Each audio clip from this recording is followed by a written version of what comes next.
Hi, everyone. It's time for Chapter 8 of our Jansen catnapping mystery. Getting very exciting, isn't it? All right, so I'm going to share my screen. We're getting a few pictures, not very many, but sometimes we get a picture. Chapter 8. The lobby was still crowded. The woman in the long black dress was playing a popular song on the red piano. Lots of people were singing. The police officers, Cam, and the others rushed past the red piano. The woman stopped playing as they went past.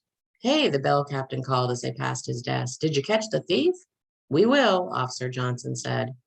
The police car was parked just outside the hotel entrance.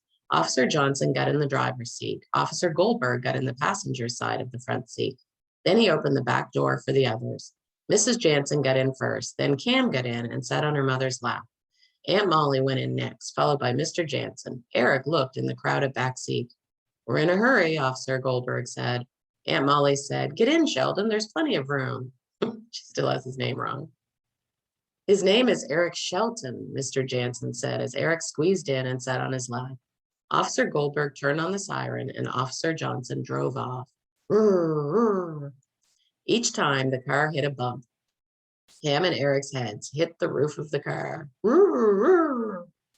This is so exciting, Molly said. They went through a red light and sped quickly around a corner. Turn off the siren, Officer Jansen said. We don't want the thief to know we're coming. Officer Goldberg shut the siren off just as Officer Jansen turned the car onto a driveway. She drove the car into a garage beneath a large apartment building. A woman wearing jeans and a sweatshirt came out of the garage office. She walked over to the car.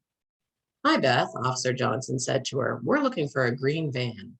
There's one right here, Beth said and pointed, and there are two others. Cam and the others got out of the police car. Cam looked at the green van. She closed her eyes and said, click. Then she opened her eyes and looked at the van again.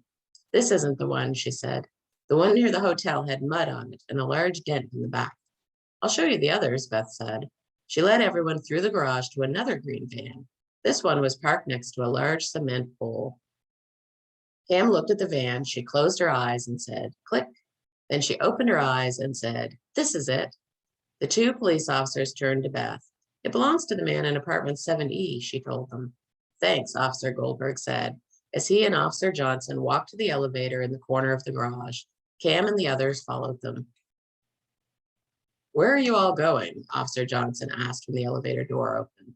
You'll need me to identify the thief, Cam said as she stepped into the elevator. And we're her parents, Mr. and Mrs. Jansen said together. Not this again, Officer Jansen said. Just get in. Then she pushed the button for the 7th floor. The elevator went up, then it stopped and the door opened. Everyone got off. Stay here, Officer Goldberg said. The two officers went to apartment 7E. They knocked on the door and waited. They knocked again, and Officer Jansen said, Police, very loudly. The door opened.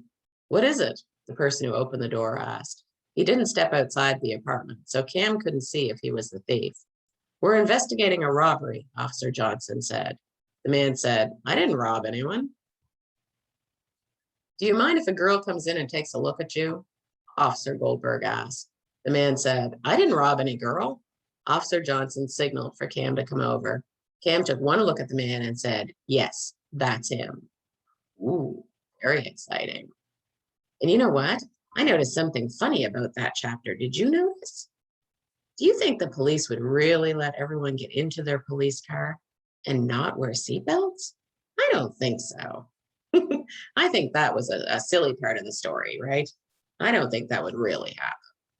They would want everyone to be safe, even if they were investigating a robbery.